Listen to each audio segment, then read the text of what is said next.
In other words सबका जो voltage है वो सेम है, मतलब अगर यहाँ पे आपको 220 की जगह 210 मिलता है तो वहाँ पे भी 210 मिलेगा, हर पंखे के ऊपर जो पावर कनेक्शन है वो भी 210 होगा, राइट? तो that is what is happening. तो ये बेसिकली एक प्रैक्टिकल सोर्स है। प्रैक्टिकल सोर्स में से ऐसे नहीं है कि आप इन्फिनिट अमाउंट ऑफ करंट खींचें और उसकी सोर्स वैल्यू ड्रॉप ना हो, समझ रहे हैं?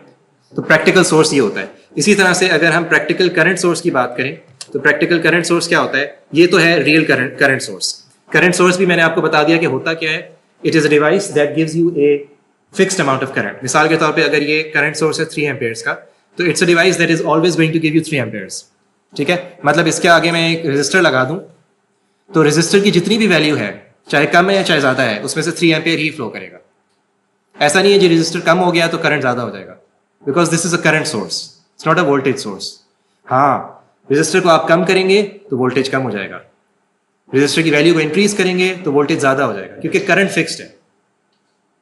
तो V इक्वल्स IR से रेजिस्टेंस ज्यादा करेंगे तो वोल्टेज ज्यादा हो जाएगा, समझ रहे हैं? ठीक है। Anyway, this is a current source, it's an ideal current source. एक प्रैक्टिकल करंट सोर्स का जो मॉडल है वो क्या होता है? Any suggestions? ये एक प्रैक्टिकल करंट सोर्स का अगर मॉडल बनाना चाहें हम, ठीक है, so this is your ideal current source in parallel with a very small resistance.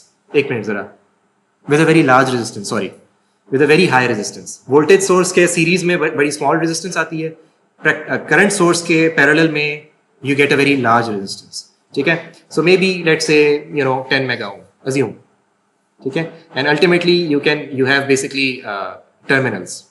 तो ये बेसिकली जो है ना, ये मॉडल है एक प्रैक्टिकल करंट सोर्स का, जिसके अंदर ये जो पार्ट है ये एक आइडियल करंट सोर्स है, ठीक है? तो कहने का मकसद ये है कि इसके जो आउटपुट टर्मिनल्स पे जो वोल्टेज है, it actually depends on the current that flows through this resistance, ठीक है? तो ये बेसिकली एक रियल वर्सेस आइडियल सोर्सेज के ऊपर थोड़ी सी डिस्कशन है। इसके ऊपर हम दोबारा भी आएंगे जब हम थेवेनिन इक्विवेलेंट और नॉर्टन इक्विवेलेंट ऑफ सर्किट्स को पढ़ेंगे, लेकिन अभी एक जनरल सी डिस्कशन थी हमें करनी थी। तो आइडियल से क्या मुराद है, होपफुली वो चीज क्लियर हुई है। Ideal source, it does not represent any real physical device, can theoretically deliver an infinite amount of energy as the current through the voltage source does not affect the source value, ठीक है? अगर एक current source के हिसाब से बात करें तो it delivers an infinite amount of energy as the voltage across the current source does not affect the source value, ठीक है? तो ये बेसिकली डेफिनेशन है। और ये तो हो गया आइडियल, ठीक है? जब हम सर्किट एनालिसिस करते हैं, जितने भी हमारे सर्किट्स होंगे, हम आइडियल सोर्सेज को यूज करते हैं, ठीक है? We use ideal sources because I mean we understand what is the distinction between an ideal and a practical source, लेकिन having understood that distinction, subsequently we will just consider ideal sources, right? Because otherwise we would needlessly complicate things. अच्छा, अब हम आते हैं independent versus dependent sources पे। Independent source क्या होता है जी? It provides a specified voltage और current that is completely independent of other circuit variables, ठीक है? मिसाल के तौर पे एक बैटरी है, एक सिंपल करंट सोर्स है, जिस तरह ये है, ये बैटरी है या एक डीसी सोर्स है, ठीक है? एक डीसी सोर्स की एग्जांपल बताएं जो कि बैटरी नहीं हो। कैपेसिटर एक टाइम वेरिंग वोल्टेज देगा, it's not going to give you a fixed voltage. Motor source कहां से हो गई? मोटर एक एक्चुएटर है, डीसी जनरेटर होता भी है नहीं, इट्स अ क्वेश्चन। अच्छा, तो वो तो फिर ये वॉल आउटलेट के लगा दें आप, इतना बड़ा हैवी ड्यूटी जनरेटर क्यों बीच में लेकर आए? लेकिन तकरीबन आप सही जगह पे पहुंच रहे हैं। बेसिकली आपने एक ब्रिज फुल वेव रेक्टिफायर ही लगाना है। तो कोई रेडीमेड कोई चीज हो जो आप दुकान से जाके खरीदें एंड यू से कि ये जो है ना डीसी सोर्स है। हाँ, सोलर पैनल, ठीक है, सोलर पैनल डीसी आउटपुट देता है, बिल्कुल ठीक है, डीसी आउटपुट देता है, हाँ सही है। इसके अलावा ट्रांसफार्मर आपको स्टेप डाउन करेगा, लेकिन एसी में ही रहेगी। स्टेप डाउन से मुराद ये है कि 220 वोल्ट आरएमएस या 320 पीक और -320 पीक को रिड्यूस कर देगा। मतलब आपके ऊपर है ट्रांसफार्मर के, उसके ऊपर है कितना स्टेप डाउन करता है, उसका गेन कितना है, आप एडजस्ट भी कर सकते हैं। तो वो बेसिकली उसको छोटा कर देगा, यानी 10 वोल्ट पीक टू पीक पे भी ले आएगा, डिपेंड करता है। बट एसी में ही एसी का जो वेव फॉर्म है ना, यानी यूं वाला, वो एज इट इज रहेगा। ये it's a charger, it's a DC source. ठीक है, ये जो हैवी ड्यूटी डब्बा है, इसके अंदर क्या होता है? Transformer and a bridge wave rectifier using diodes, that's it. ठीक है, ट्रांसफार्मर मतलब बेसिकली 220 वोल्ट आरएमएस से उसको स्टेप डाउन किया, क्योंकि इसको 12 वोल्ट्स चाहिए। अगर जो पावर अडॉप्टर होता है उसके ऊपर रेटिंग भी देख सकते हैं, मोबाइल के भी अडॉप्टर होता है, उसकी अपनी एक रेटिंग होती है, 5 वोल्ट का होता है वो। ठीक है, that is a DC source, right. इसी तरह से गाड़ी के अंदर एक 5 वोल्ट का एक आता है, आउटपुट जैक आता है, वो भी एक पावर सोर्स है, डीसी पावर सोर्स है, right. Anyway, so this is a battery and this is a DC power source. अच्छा, इसके अलावा एक करंट सोर्स भी है। ठीक है, this is a current source, it's an independent source in the sense that the value of this source does not depend on any external voltage or current. It doesn't depend on any voltage or current that is anywhere else in the circuit. ठीक है, इसकी अपनी एक value है, वो ही इसकी value है। मिसाल के तौर पे अगर ये 12 वोल्ट्स का सोर्स है तो ये 12 वोल्ट्स का सोर्स है, it's a constant independent source. दूसरी जानिब डिपेंडेंट सोर्स है, ideal dependent voltage source and ideal dependent current source. ठीक है, मिसाल के तौर पे अच्छा, सबसे पहले थोड़ा सा मैं इसको एक्सप्लेन कर देता हूँ पहले, तो उसके बाद फिर मैं बताऊंगा कि इसका जो सिंबल है उसके ऊपर बहुत ज़्यादा आपने ध्यान रखना है। सबसे पहले मैं एक्सप्लेन कर दूं, ये एक आइडियल वोल्टेज, सॉरी, ये एक डिपेंडेंट वोल्टेज सोर्स है। ठीक है, डिपेंडेंट वोल्टेज सोर्स बेसिकली मिसाल के तौर पे उसकी जो वैल्यू होती है वो कुछ यूं होती है। अगर ये सर्किट में लगा हुआ है, ठीक है, स्टैंड अलोन यूजली नहीं होते हैं, सर्किट में लगे हुए होते हैं, तब जाके इनकी कोई वैल्यू डिफाइन होती है। मिसाल के तौर पे ये एक सर्किट है, अज्यूम ये एक सर्किट है। ठीक है, आगे एक बेशक आप एक बैटरी भी लगा दें चले, क्योंकि एक ना एक एक्टिव एलिमेंट चाहिए होता है। दिस बाय इटसेल्फ कोई पावर प्रोड्यूस नहीं करेगा। अच्छा, Vx, इसकी जो वैल्यू है ना, वोल्टेज की वैल्यू इस वोल्टेज सोर्स की, वो है kVx। k is some gain, it could be यानी 10, it could be 1, it could be anything, it's specified gain होता है। ठीक है, Vx क्या है? Vx is some voltage anywhere else in the circuit. For instance, this could be Vx. The voltage across this resistor could be Vx, for instance. ठीक है, so ये होता है dependent voltage source, whose value depends on either a voltage or a current somewhere else in the circuit. ठीक है, अच्छा, ये है Vx। इसके अलावा ये Ix भी हो सकता था। Just a minute. This could have been, for instance, I0. कोई भी इसको आप नाम दे सकते हैं, KI0। और I0 क्या है? Supposedly it could be the current that is provided by this battery, or it could be some other current anywhere else in the circuit. The point is कि its voltage source's value, the source's voltage actually depends on some quantity elsewhere in the circuit. ठीक है, और K एक specified gain है। ठीक है, अच्छा, ये तो हो गया वोल्टेज सोर्स। इसी तरह से यही चीज एक करंट सोर्स के साथ भी की जा सकती है। मिसाल के तौर पे this is your current source, ठीक है, और इसकी वैल्यू है may be assume alpha V0, assume करें। और V0 क्या है? It could B for instance the voltage across this element V0। This is your you know, एक और यहाँ पे एक बैटरी लगा देते हैं, चलें, ठीक है। अच्छा, अब this could be alpha V0 और this could be alpha IK और वट एवर, ठीक है। तो ये बेसिकली एक dependent voltage and current sources है। एक चीज जो बहुत इंपॉर्टेंट है, जो आइडियल आइडियल बार बार बीच में आ जाता है, क्योंकि मैंने पहले ये तो क्लियर किया ना, आइडियल क्या होता है और डिपेंडेंट और इंडिपेंडेंट क्या होता है। दो डिफरेंट कॉन्सेप्ट्स हैं, ठीक है, they don't go hand in hand necessarily, ठीक है। आइडियल की एक अपनी मीनिंग है, वो मैंने क्लियर कर दी है। अब हमारे डिपेंडेंट सोर्सेज पे या इंडिपेंडेंट सोर्स जो है, अगर तो बैटरी है तो उसका सिंबल ये है, ये हमें पता है, सबको पता है। अगर एक डीसी सोर्स है तो उसका सिंबल ये है। अगर एसी सोर्स है तो बीच में यहाँ पे एक साइन वेव बनी होती है, one period of sine wave होता है यूं करके, ठीक है, वो एक एसी सोर्स हो जाता है, जिस तरह ये वॉल आउटलेट है, ठीक है। इसके बाद ये करंट सोर्स है। नोट कि ये जो इंडिपेंडेंट सोर्सेज हैं ये राउंड शेप में है, ये बड़ा इंपॉर्टेंट है, ठीक है। इसी तरह से जो डिपेंडेंट सोर्सेज हैं वो डायमंड शेप में है। अब ये इम्तिहान में गलती करते हैं स्टूडेंट्स, लाजमी करते हैं, ठीक है। जैसे आपका मिड टर्म आएगा उसके अंदर लाजमी आप लोगों में से कुछ लोग करेंगे, ये लिख के मैं दे देता हूँ, अभी दे देता हूँ, कंफर्म आपको बता रहा हूँ, क्योंकि this is what we have experienced in the past. तो बताने के बावजूद गलती होगी, लेकिन बताने का मकसद ये है कि गलतियां मिनिमाइज हो जाए। ठीक है, ये डायमंड से मुराद ये होता है कि डिपेंडेंट सोर्स। अच्छा, एक और गलती क्या करते हैं स्टूडेंट्स, ये बज़ाहिर एक वोल्टेज सोर्स है, बज़ाहिर क्या मतलब, it is a voltage source, ठीक है, it's a dependent voltage source, लेकिन अगर इसकी जो वैल्यू है मैं स्पेसिफाई करूं के I not, where I not is some current somewhere in the circuit, तो ये क्या करंट सोर्स बन जाएगा? ये वोल्टेज सोर्स ही रहेगा, क्योंकि it is a voltage source.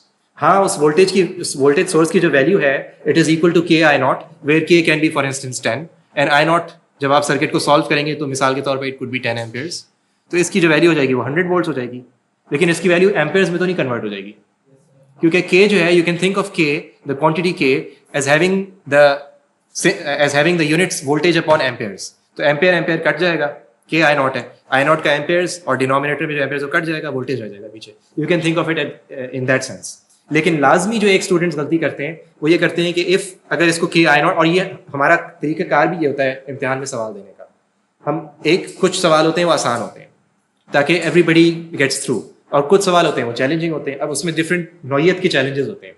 ठीक है, एक चैलेंज ये है मिसाल के तौर पे, एक तरीकाकार ये है कि आसान डिपेंडेंट सोर्सेज का एग्जांपल क्वेश्चन दिया जाए।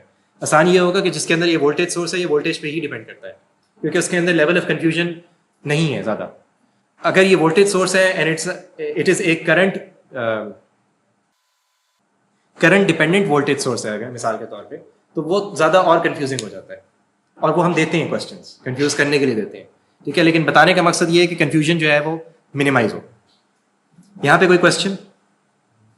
इसी तरह से ये एक करंट सोर्स है, अगर इसकी वैल्यू हो अल्फा वी नॉट, तो अल्फा वी नॉट मल्टीप्लाई होकर कोई वोल्टेज तो नहीं बन जाएगा, ये वोल्टेज सोर्स तो नहीं बन जाएगा, ये करंट सोर्स ही रहेगा, राइट? ठीक है, तो ये जो कुछ कंफ्यूजन हैं ये आप लोगों ने ख्याल करना है इसका। ठीक है, source quantity is determined by a voltage और current existing at some other location in the system या सर्किट अपीयर एज इक्विवेलेंट। अच्छा, ये दिस स्पेसिफिक ये जो कहानी है ना, ये वाली पॉइंट है, this is actually specific to current sources. जैसे पहले भी शायद करंट सोर्सेज के बारे में पहले कहा हुआ है, an approximation for many practical sources in electronic circuits. Electronic circuits is different from simple electric circuits. Electronic circuits के अंदर इलेक्ट्रॉनिक डिवाइसेज आती हैं। इलेक्ट्रॉनिक डिवाइसेज से मुराद डायोड्स, ट्रांजिस्टर्स, और ट्रांजिस्टर्स की फिर डिफरेंट किस्में हैं, BJTs, FETs, MOSFETs, integrated circuits and so on, right? Operational amplifiers, क्योंकि ऑप एम्प्स भी आईसीज होती हैं। तो इलेक्ट्रॉनिक सर्किट्स वो होते हैं। ठीक है, an approximation for many practical sources in electronic circuits. तो इलेक्ट्रॉनिक सर्किट्स में कुछ एक सर्किट आप बना सकते हैं जो कि आइडियल बीच में आ गया, जो एक करंट सोर्स बन जाए। करंट सोर्स से मुराद सिर्फ इतना है कि एक फिक्स्ड अमाउंट ऑफ करंट जो डिलीवर कर रहा है, बस, और कोई इससे मुराद नहीं है। इसी तरह से they appear as equivalent electric models for many electronic devices such as transistors, op amps and ICs. Basically एक करंट सोर्स के बारे में बताया जा रहा है कि करंट सोर्स होता कैसे है, क्योंकि एक्चुअली हमने कभी देखा नहीं है current source, right? So actually ये कोई ना कोई सब सर्किट होता है। एक बड़े सर्किट के अंदर मिसाल के तौर पे कोई एक सर्टेन सब पोर्शन होगा which would be behaving as a current source in the sense that it would be delivering a specific amount of current to the rest of the circuit. ठीक है, तो वो फिर एक करंट सोर्स है, clearly, obviously. ठीक है, लेकिन सर्किट एनालिसिस में, यानी जो हमारा ये वाला जो कोर्स है, इसके अंदर we can always model that entire black box using a single symbol which is either this or this, instead of going into the details of the electronics inside that black box. ठीक है ना? अच्छा जी, electric signals. Electric quantities such as voltages and current serve as vehicles for the conversion, transmission and utilization of energy. This is the domain of disciplines of electrical power and electromechanical systems. Electric quantities such as voltage and current serve as vehicles for the conversion, transmission and utilization. अच्छा, conversion से मुराद ये है कि अगर battery की बात करें तो उसमें एक केमिकल एनर्जी है जो कि इलेक्ट्रिकल एनर्जी में कन्वर्ट हो रही है या इलेक्ट्रिकल सिग्नल में कन्वर्ट हो रही है। इसी तरह से अगर आप जनरेटर की बात करें तो उसके अंदर एक फ्यूल है जो कि कन्वर्ट हो रहा है, जिसके अंदर अगेन केमिकल एनर्जी है जो कि इलेक्ट्रिकल एनर्जी में कन्वर्ट हो रही है या इलेक्ट्रिकल सिग्नल में कन्वर्ट हो रही है। सो इलेक्ट्रिकल सिग्नल्स का बेसिकली यूज आता कहाँ पे है? सबसे पहले तो जैसे अभी मैंने बताया कि केमिकल से इलेक्ट्रिकल एनर्जी में कन्वर्ट अगर करना है तो वहाँ पे इलेक्ट्रिकल सिग्नल्स इन्वॉल्व है। उसके बाद ट्रांसमिशन एंड यूटिलाइजेशन, ठीक है। ट्रांसमिशन डिस्ट्रीब्यूशन से मुराद यही है कि एक पावर स्टेशन से जब पावर प्रोड्यूस होता है वहाँ पे, तो उसने ट्रांसमिट होना है और डिस्ट्रीब्यूट होना है to the society in general, ठीक है। तो वो जो ट्रांसमिशन सिस्टम है, वो जो डिस्ट्रीब्यूशन सिस्टम है, जो कि घरों घरों तक एक डिलीवर होता है पावर, इलेक्ट्रिक एनर्जी जो डिलीवर होती है, उसके लिए इलेक्ट्रिकल सिग्नल्स यूज होते हैं, ठीक है। तो एक तो यूज इलेक्ट्रिकल सिग्नल्स का ये है, and this is the domain of disciplines of electrical power and electromechanical systems. मतलब पावर जनरेशन, ट्रांसमिशन, डिस्ट्रीब्यूशन, ये हाई पावर सिस्टम्स का डोमेन आ जाता है। दूसरा यूज ऑफ इलेक्ट्रिकल सिग्नल्स कहाँ पे आता है? The other most important use of electric quantities as well as electromagnetic waves is as vehicles to represent, manipulate, transmit and store information. तो ये तो हो गया electrical energy, high power energy. ये है information. Information could be for instance my voice, जो कि यहाँ पे एक माइक है, उसमें वॉइस एंटर हो रही है और वो माइक जो है एक ट्रांसड्यूसर है विच कन्वर्ट्स साउंड वेव्स, यानी मेरी वॉइस जो है, इनटू इलेक्ट्रिकल सिग्नल्स। ऐसे ही हो रहा है, ऐसे ही हो रहा है ना। और इलेक्ट्रिकल सिग्नल्स क्या हो रहे हैं? They are basically being transmitted over the air, over the air तो खैर नहीं है, वायर्ड है, over the ethernet, and basically we are doing some teleconferencing here. दूसरी चीज़ ये हो रही है, जो मेरी वॉइस कन्वर्ट हो रही है इलेक्ट्रिकल एनर्जी में, वो रिकॉर्ड भी हो रही है, ठीक है, जो एक रिकॉर्डर के थ्रू रिकॉर्ड हो रही है, and you can actually access it later on. So that is basically information that is being. Information को स्टोर कैसे किया गया है? सबसे पहले उसको इलेक्ट्रिकल एनर्जी में कन्वर्ट किया गया है, ठीक है। इसी तरह से to represent information, to manipulate it. Manipulate से क्या मुराद है? मैनिपुलेट से मुराद, हाँ जी, मैनिपुलेट से क्या मुराद है? किस सेंस में? जैसे कि अगर अभी आपकी वॉइस जा रही है और उस सिग्नल को, इलेक्ट्रिक सिग्नल की डिफरेंट वैल्यूज को अप एंड डाउन, जैसे एम्पलीट्यूड पे, ठीक है, ठीक है, उसको आउटपुट करना, जिससे आप, ठीक है, बिल्कुल सही है। तो एक तो सिंपल मैनिपुलेशन की एग्जांपल ये है कि जब for instance you are listening to some recorded session, जो मेरी वॉइस हो या कोई कुछ भी हो, यूट्यूब की वीडियो हो मिसाल के तौर पे, तो आप अपने वॉल्यूम के स्पीकर को ऊपर नीचे, स्पीकर के वॉल्यूम को ऊपर नीचे करेंगे तो बेसिकली एम्पलीट्यूड ऊपर नीचे होगा, right. So that is manipulation, but that is a simple, that is one example. Other examples, what are other examples of manipulation? Manipulation of electric signals, audio mixer, ठीक है। इसके अलावा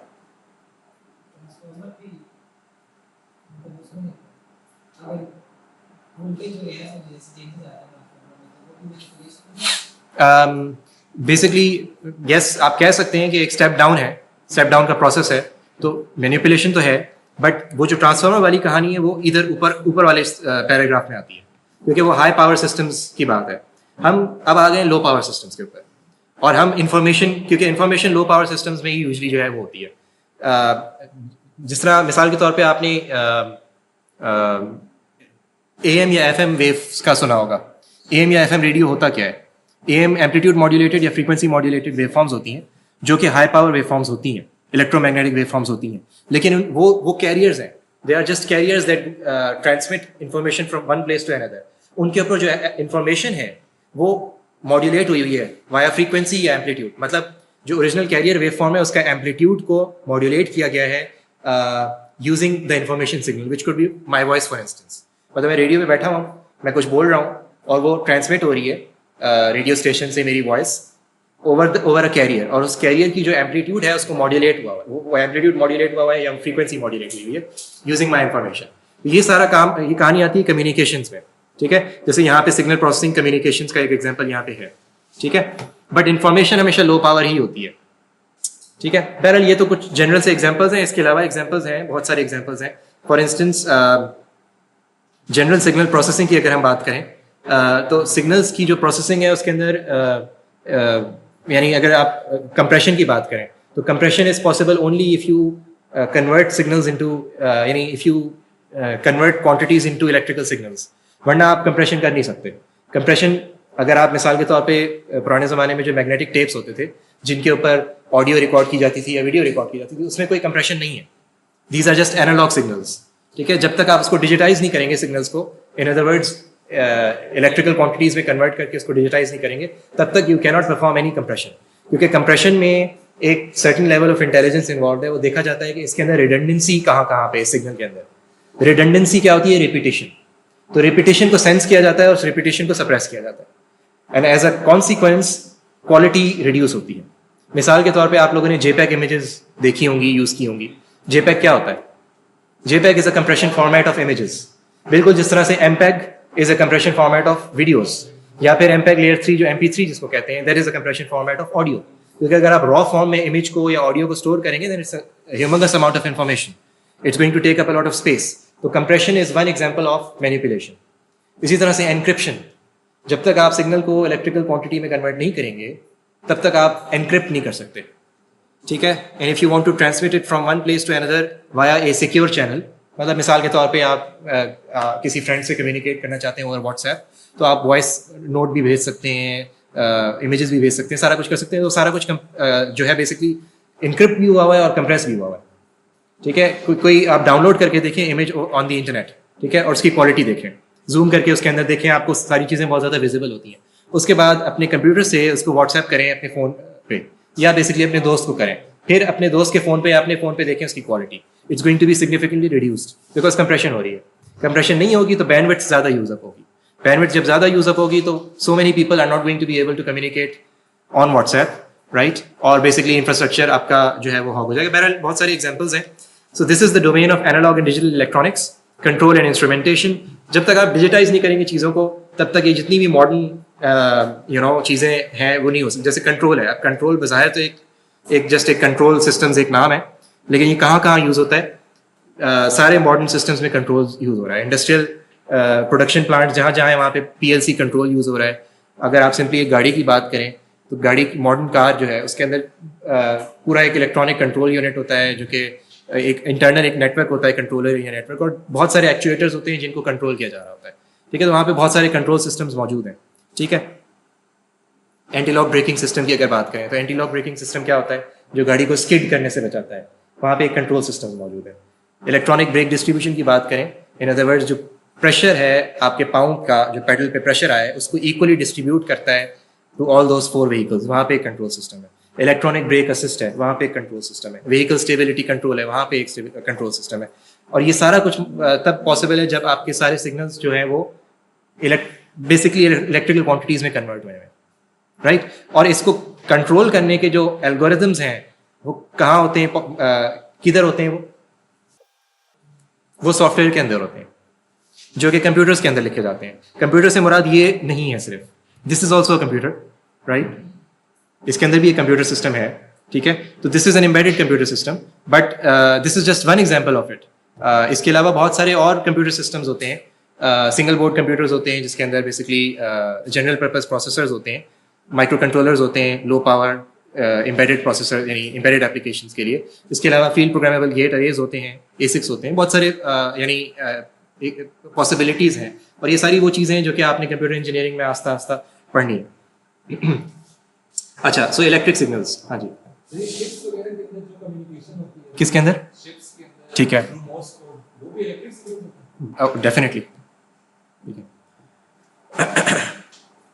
Communications, the word communications is basically an area of electrical engineering. Core electrical या electronics engineering का area है। तो obviously वो सारे इलेक्ट्रिकल सिग्नल्स हैं। ज़माना कदीम मीन्स 1940s 50s से, ठीक है, वो सारे इलेक्ट्रिकल इंजीनियरिंग। आपने बेल लैब्स का नाम सुना होगा, ठीक है। Bell Labs is basically a very famous lab जिसके अंदर ये बहुत सारी कम्युनिकेशन थियरी की, जिसके अंदर शैनन थ्योरम है, नाइक्विस्ट सैम्पलिंग थ्योरम है, जिसके बगैर if you don't follow it then you cannot sample signals and you cannot digitize them and you cannot reproduce them or do all these things जिसकी मैंने बात की थी। ये सारे बहुत सारे बेसिक फंडामेंटल डिस्कवरीज हैं जो कि वहाँ से आई हैं, ठीक है। अच्छा खैर, focus. So electric signals, so DC signals is basically access equals capital access. This is a DC signal. अच्छा, एक DC सिग्नल को हमने जनरली रिप्रेजेंट करने के लिए एक स्मॉल वेरिएबल यूज किया है, ठीक है, because in general a small variable can depict an instantaneous value, ठीक है, but because it's a DC signal then we explicitly specify the fact that you know it's there is a capital letter here, यानी ये तो एक ये variable है, this is not a variable, this is a fixed quantity, ठीक है। Pound define अभी तक पढ़ा ही नहीं पढ़ा? पाउंड डिफाइन, हैश डिफाइन, नहीं, सी में, सी प्लस प्लस में हैश पढ़ लिया। हैश के आगे क्या था? अच्छा, हैश इंक्लूड हो गया है। चलें, होपफुली हैश डिफाइन भी आ जाएगा। असल में ये जो है ना, ये हैश डिफाइन है। वो समझाना इसलिए आसान हो, अगर आप हैश डिफाइन समझ लेंगे तो ये समझाना भी आसान हो जाएगा। But anyway, this is a variable, this is not a variable, this is a fixed value. This is the value that the variable has taken on, has assumed. ठीक है, so anyway, x is a specific value and this is the variable. ठीक है, अच्छा, हमने हमारे बिल्कुल start में एक कन्वेंशन हमने इस्टेब्लिश किया था। हमने कहा था कि जी जो डीसी सिग्नल्स हैं उनके लिए हम स्मॉल लेटर्स भी यूज कर सकते हैं फॉर वेरिएबल्स, कैपिटल लेटर्स भी यूज कर सकते हैं फॉर वेरिएबल्स, नो प्रॉब्लम। तो यहाँ पे हमने स्मॉल लेटर यूज किया है। और इसी तरह से जहाँ टाइम वेरिंग सिग्नल्स हैं वहाँ पे हमने कहा था कि हम लाजमी स्मॉल लेटर्स यूज करेंगे। ठीक है, तो वही हमने कन्वेंशन यहाँ भी फॉलो किया है। So this is a DC signal. अच्छा, टाइम वेरिंग सिग्नल है, उसके डिफरेंट एग्जाम्पल्स हैं पॉसिबल। जैसे for instance, speech is a time varying signal, this is speech. ठीक है, an audio waveform that you can actually listen to. ठीक है, speech, any waveform between 20 hertz to 20 kilo hertz is something that you can listen to. अच्छा, 20 hertz to 20 kilo hertz जब हम कहते हैं तो हमारी मुराद होती है a sinusoidal waveform, a pure sinusoidal waveform. ठीक है, फॉर इंस्टेंस, क्योंकि फ्रीक्वेंसी की जब भी बात आती है ना, हम कहते हैं ना फ्रीक्वेंसी, तो frequency in this context, in the context of signals, is basically has to do with the sinusoid, और वो उससे वही मुराद है जो हम पढ़ते आए हैं अभी तक, f। ठीक है, फॉर इंस्टेंस जब हम कहते हैं 20 हर्ट्ज टू 20 किलो हर्ट्ज हम सुन सकते हैं, तो वो ये वाली वेव फॉर्म है, साइनोसॉइडल वेव फॉर्म है, which could be anywhere between 20 hertz to 20 kilo hertz. ठीक है, लेकिन जब हम स्पीच वेव फॉर्म को देखते हैं तो वो बेसिकली एक रैंडम सी वेव फॉर्म होती है, इस तरह से। ठीक है, द पॉइंट इज, ये आगे जाके आप लोग पढ़ेंगे, ये जो वेव फॉर्म है ना, it basically can be broken down और decomposed into multiple wave forms that are sinusoids. ठीक है, मतलब इसके अंदर 20 हर्ट्ज की भी एक वेव फॉर्म होगी, 21 हर्ट्ज की भी होगी, 22 हर्ट्ज की भी होगी, and so on all the way to 20 kilo hertz, और जो भी इसकी मैक्सिमम लिमिट होगी। ठीक है, तो इसको, इस सिग्नल को डीकम्पोज करने के कुछ एल्गोरिथम्स हैं जिनको हम फोरियर ट्रांसफॉर्म थियरी कहते हैं। डीएसपी थियरी में आप लोग पढ़ेंगे। ठीक है, सिग्नल्स एंड सिस्टम्स में पढ़ेंगे। और ये डीकम्पोज कैसे होते हैं? Using electric circuits. One way is to use electric circuits and filters, जो कि आप लोग सब्सिक्वेंटली कुछ सेमेस्टर्स में आगे पढ़ेंगे। और फिल्टर्स के अंदर कैपेसिटर, इंडक्टर और रेजिस्टर्स आते हैं। ठीक है, तो अभी तो हम बेसिक थियरी पढ़ रहे हैं, सर्किट्स को एनालाइज करना पढ़ रहे हैं, लेकिन जब आपने इस तरह के सिग्नल्स को, मिसाल के तौर पे एक सिग्नल को मेरी वॉइस है, मेरी स्पीच है, जब तक आप मेरी स्पीच को डीकम्पोज नहीं करेंगे तब तक आप ऑडियो इक्वलाइजर नहीं कर सकते। क्यों नहीं कर सकते? आपको ऑडियो इक्वलाइजर में करना क्या है? ऑडियो इक्वलाइजर में ये करना है ना कि आपको बेस बूस्ट करना है। मिसाल के तौर पे एक ऑडियो सिग्नल है, आतिफ असलम का गाना है मिसाल के तौर पे, मिसाल के तौर पे एक सिग्नल है, आपने उसका बेस बूस्ट करना है, तो आपने रफली जो लो फ्रीक्वेंसीज है ना, अ फ्यू 100 हर्ट्ज तक, 200, 300, 400 हर्ट्ज तक, उन फ्रीक्वेंसीज को बूस्ट करना है। फ्रीक्वेंसी से, जब व्हेन आई से frequency, I mean this wave form, I mean this wave form और दिस वेव फॉर्म। ठीक है, this is what I mean by frequency. Frequency से मुराद ये है कि 20 हर्ट्ज की साइनोसॉइड या 21 हर्ट्ज की sinusoid and so on, these are the frequencies. So I need to boost some of these frequencies, मतलब उनका एम्पलीट्यूड बढ़ाना है। और बाकी दीगर जो आगे की फ्रीक्वेंसीज हैं जिनके अंदर एक हाई पिच्ड वॉल्यूम वॉइस होती है, उसको सप्रेस करना है, तो मेरा बेस बूस्ट हो जाएगा, ऑडियो इक्वलाइजेशन हो जाएगी। तो अगर आपने सॉफ्टवेयर में ये काम करना है, एक तरीका ये कि you do it in software. ठीक है, in other words you use A programmable processor. But what is a processor in the first place? It's a circuit. And the special thing about it is that it is programmable using software. ठीक है, उससे पहले you go a few steps back, right? तो you will find कि basic circuits जो हैं वो hardware के अंदर, मतलब you can implement filters and you can do these sorts of equalization and transforms. पहले तो analog equipment से ही होता था ये सब कुछ। बाद में चीज़ें डिजिटाइज हुई हैं और बाद में बेसिकली कंप्यूटर्स आए हैं, राइट? तो मिसाल के तौर पे अगर फर्स्ट प्रोग्रामेबल प्रोसेसर की बात करें तो अर्ली 70s इंटेल का जो 80186 मेरा ख्याल है, या 8086 रादर, जो सबसे पहला प्रोसेसर था प्रोग्रामेबल इंटेल का। और उससे पहले जो लो एंड प्रोसेसर थे 8051, अगेन 70s, उससे पहले तो नहीं थे, उससे पहले तो इलेक्ट्रिक सर्किट्स थे। ठीक है, you had to implement filters on physical hardware, right? तो उस जमाने में एनालॉग सिग्नल्स होते थे. अच्छा, so this is a speech signal, but other examples are, for instance, the step function, right? This is the step function. Step function क्या करता है? Before time 0 it is 0, and after time 0 it has a certain amplitude. ठीक है, so xs is the variable for the step function. xs, small letters. xs equals 0 for time less than 0. xs equals xm, and a certain maximum amplitude for time positive, for t positive. ठीक है, so after time t equals 0 it has a high value. अच्छा, what is its value at time t equals 0? Defined नहीं है, exactly, it's undefined. थोड़ा सा यानी irrelevant सा point है, but just bear it in mind, it's not defined. Anyway, the pulse and pulse train. अच्छा, ये तो हो गया स्टेप फंक्शन. पल्स क्या होती है जी? This is a pulse. It also goes down after a certain amount of time. ऐसा नहीं है, यानी टाइम 0 के बाद ये ऊपर जाता है, उसके बाद कुछ अर्से बाद ये नीचे भी आ जाता है. In that sense it has a certain width. ये जो पल्स बेसिकली स्टेप फंक्शन है, it remains high till for ever. ठीक है, but a pulse also comes down. ठीक है, इसी तरह से पल्स ट्रेन जो है उसके अंदर बहुत सारी पल्सेस होती हैं. It's a train of pulses. ठीक है, और एक पल्स की जो विड्थ है जिसको हम हाई टाइम कहते हैं TH, ठीक है, versus it's low time which is TL, is called the duty cycle. So duty cycle is something that is defined as TH, the high time, divided by the total time period, yani TH plus TL. It's a periodic waveform, clearly, because it repeats after every capital T.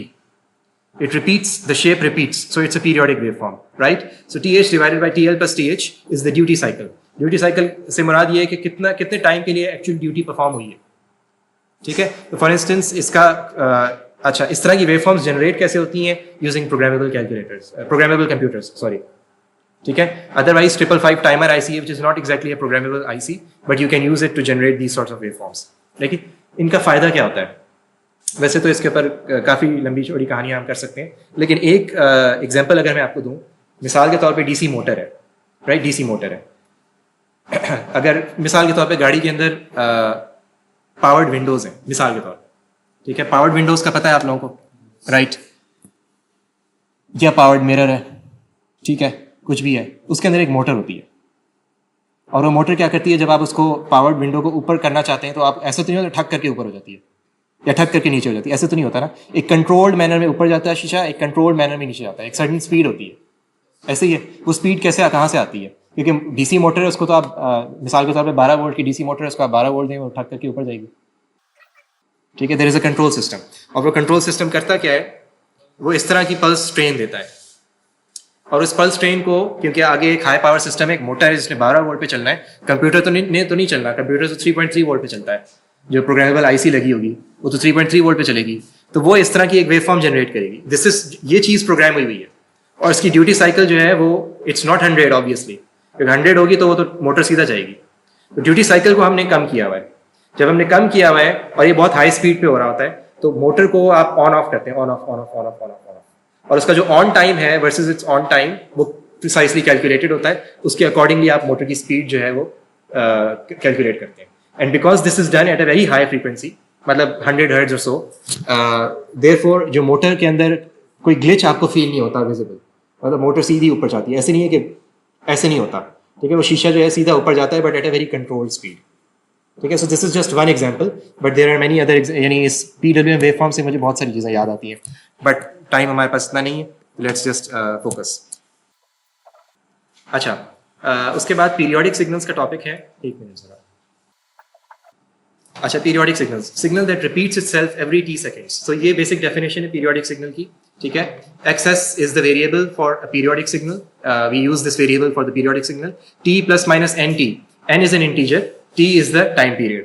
ठीक है, N जो है it could be 0, it could be plus minus 1, plus minus 2, plus minus 3 and so on. Plus minus खैर हमने यहाँ पे ही लिख लिया, तो this now N could be 0, 1, 2, 3 and so on, right?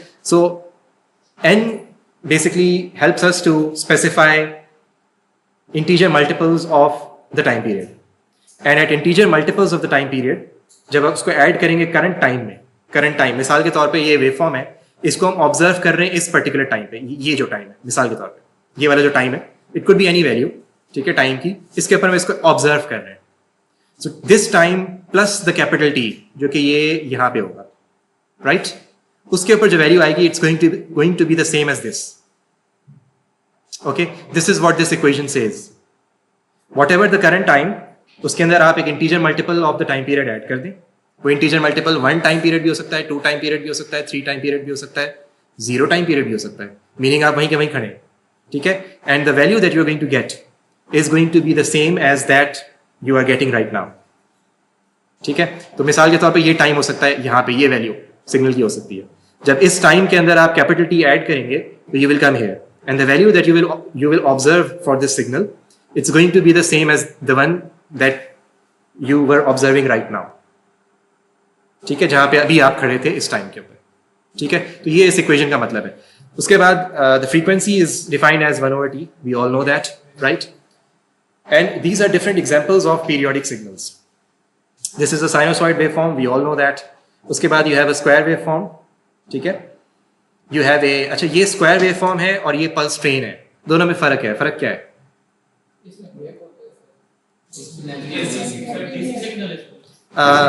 Basically this stays positive. It's not exactly DC, क्योंकि DC strictly speaking yes DC means staying positive and not going negative. But DC का जो term use होता है in the context of circuit analysis वो एक fixed value होती है. एक ऐसी वैल्यू जो कि वेरी नहीं होती with respect to time. So this is not exactly DC. DC तो ये है. This is a pulse train, but it never becomes negative. It always stays positive. ठीक है? A square wave also becomes negative. ठीक है, तो मिसाल के तौर पे अगर कोई कंप्यूटर एक प्रोग्रामेबल प्रोसेसर है, फॉर इंस्टेंस आपका ये जो i7 प्रोसेसर है या इसके अंदर जो एक ARM का प्रोसेसर होता है, it can not generate this waveform. It can not generate this waveform क्योंकि इसकी पावरिंग अप होती है 0 to 3.3 वोल्ट्स पे. जो प्रोसेसर्स होती हैं, आईसीज होती हैं, वो 0 to 3.3 वोल्ट्स पे पावर अप होता है. मतलब ग्राउंड रेफरेंस 0 होता है, इट्स नॉट नेगेटिव. तो it can not generate a negative waveform for you. ठीक है, इसके लिए आपको कैपेसिटर्स यूज करने पड़ते हैं, एसी कपलिंग करनी पड़ती है. ठीक है, again the domain of electric circuits. ठीक है, but anyway square waveform is an important waveform. इसी तरह से दिस आल्सो यू नो यानी it basically gives rise to the question कि अगर एसी सिग्नल्स को रिकग्नाइज कर ही नहीं सकता, एसी से मुराद ये है कि दो signals that also go negative, एक प्रोसेसर रिकग्नाइज कर ही नहीं सकता, तो मैं यहाँ पे एक ऑडियो जैक के अंदर एक इंसर्ट करूँ अगर ये अपना माइक्रोफोन, उसके ऊपर कुछ बोलूँ, तो how can it even understand me? How can it actually record my voice? Because it does record it, और मेरी वॉइस एक ऐसी वेवफॉर्म है जो कि नेगेटिव होती है. ठीक है, तो अगेन वहाँ पे एक एसी कपलिंग होती है यूजिंग कैपेसिटर्स, और उस कपलिंग को करके इस वेवफॉर्म को एक ऑफसेट दिया जाता है. वो ऑफसेट जब दिया जाता है तो इस तरह की वेवफॉर्म बनती है, और उसको फिर सैंपल किया जाता है, डिजिटाइज किया जाता है और स्टोर किया जाता है, या व्हाट्सएप के ऊपर शेयर किया जाता है या जो भी. ठीक है, अच्छा ये जो पर्टिकुलर पॉइंट अभी मैंने बोला है ना, ये एक्चुअली डिस्कस करना है मुझे इस स्लाइड के ऊपर. यहाँ पे इस स्लाइड के ऊपर ये कहीं आएगा, लेकिन ये हम आज नहीं कर सकते. I think we will have to defer it to Thursday. But coming back to the point, this is a square waveform, this is a triangular waveform and this is a sawtooth waveform. इन दोनों में फर्क है. Again this is a triangular waveform, this is a sawtooth waveform. ठीक है, so 0 t/2 meaning half time period, t meaning full time period. इसी तरह से यहाँ पे 0 t/2 t.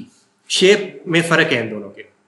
ठीक है, पीरियोडिक सिग्नल्स की जो रिक्वायरमेंट है वो ये है कि 0 से लेकर t तक जो शेप है वो फिर रिपीट होगा. 0 से लेकर t/2 तक जो शेप है लाजमी नहीं वो रिपीट हो. ठीक है, and all of these signals are AC signals in the sense that they go negative. लेकिन AC सिग्नल प्रोसेसिंग में या इलेक्ट्रिक सर्किट्स के अंदर the name is reserved for this sort of a signal, sinusoid waveform. ठीक है, examples of DC and AC currents versus time. AC currents can have various waveforms. In practice, the term AC means alternating between plus XM and minus XM sinusoidally.